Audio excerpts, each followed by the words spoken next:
The company was established in 1906 as Battle Creek Toasted Cornflakes Company. Later on, it was named Kellogg's.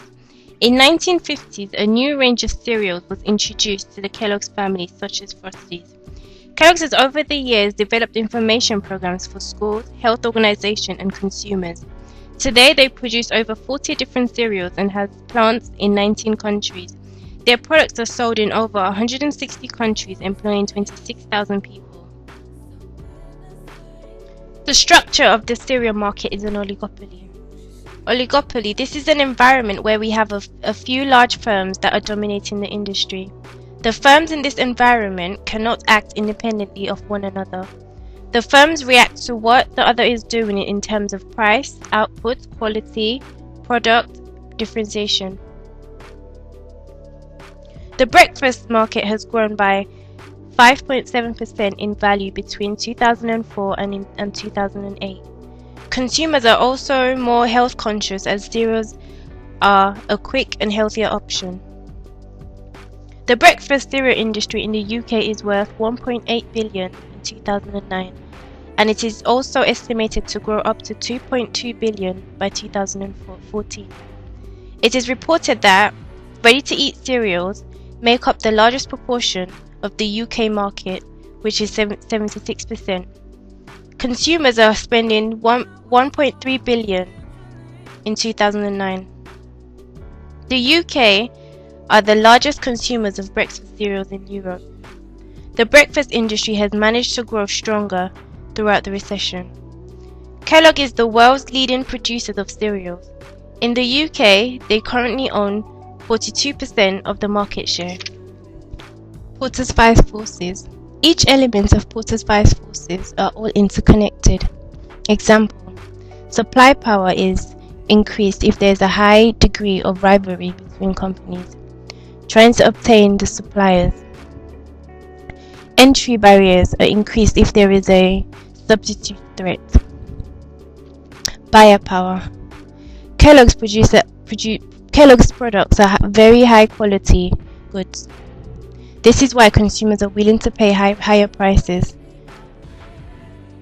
Buyer power does exist, but however, it is not strong enough to drive Kellogg's prices down, as the consumers are willing to pay and are in the position to pay higher prices. Threats of substitution. In the industry, supermarkets such as Tesco and Sainsbury's are considered as threats, as these supermarkets produce homogeneous products that can be substituted. But however, Kellogg's produces quality goods, which makes it difficult for consumers to switch. Barrier to entry.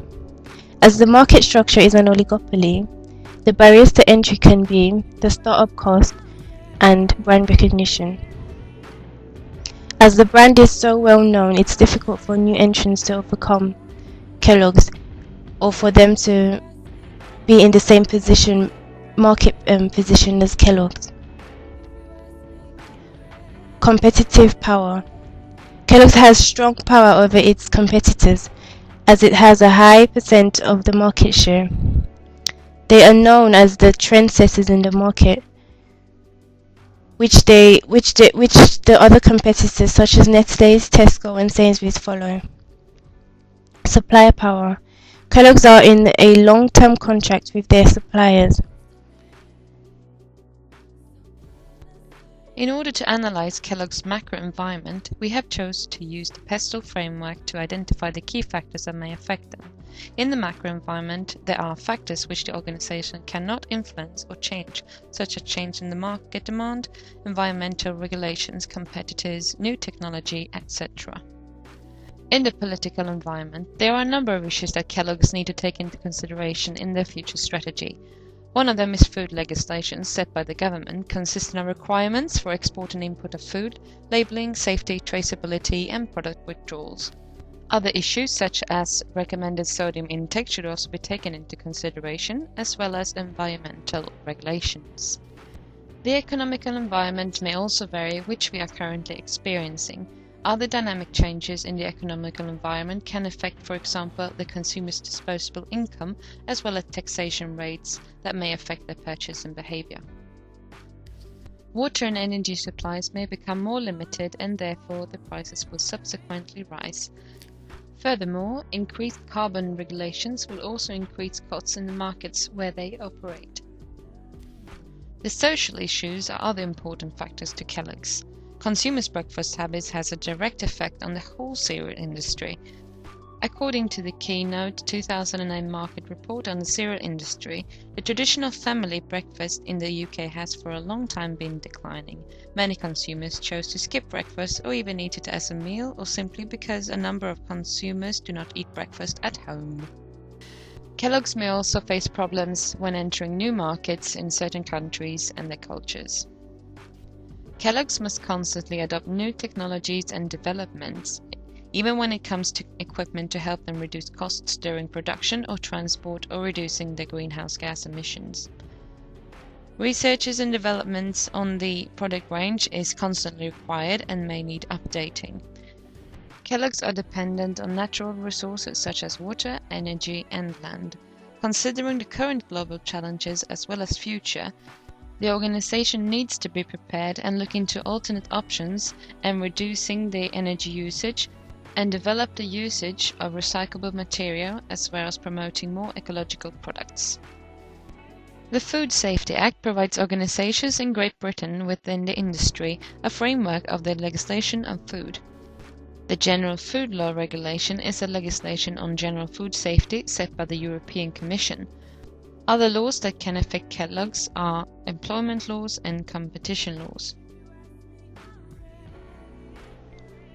According to Michael Porter, the generic strategy framework is used by organizations to achieve and maintain competitive advantage over their competitors. There are different types of strategies that can be used. However, looking at Kellogg's case, we could say that they have differentiated products for specific segments, and their focuses are more on building a good brand image and quality products. Therefore, we could place them on differentiation. Kellogg's has created realistic and measurable goals which allows them to fulfill their customers' needs. They make sure that the different attributes and qualities of their products are emphasized to their consumers. Having a strong brand image gives them a unique position in the consumer's mind. They also have a large product line for different segmentations, and since eating habits have changed, Kellogg's has also generated special activities and products such as Special K for those who want to get the balance right. All their products are nutritious and have high quality. They can be found in any supermarket at affordable prices. Kellogg's keeps a good communication with its consumers. Whether it's internet, adverts, or directly, the message is always well passed on to the public. Though Kellogg's has entered in new markets with different types of products, such as cereal bars and snacks, it is still well known for the breakfast cereals only. Thus, according to Ansoff Matrix, we could argue that Kellogg's has a few struggles to penetrate other markets. However, we still believe that Kellogg's should invest in other types of products categories, such as drinks, breakfast bags for kids, or even sports accessories, since they are always encouraging people to take part in more physical activities, and that would reinforce the brand position and avoid that a bigger player fits it in its operation. Also, there are other products that are only available in the US market, such as the Kellogg's Crunch Mania and the Sunshine Cheez-It. We believe that Kellogg's could explore the UK market with the same products that it does in the US. After having carried out a stakeholder analysis, we can conclude that all of the Kellogg's stakeholders are being affected positively by the organization's actions. Talking about the business life cycle, we can say that Kellogg's current stage in the business life cycle is somewhere close to contraction, and that's because in the past few weeks the company's overall performance has been showing a downward trend, as we can see.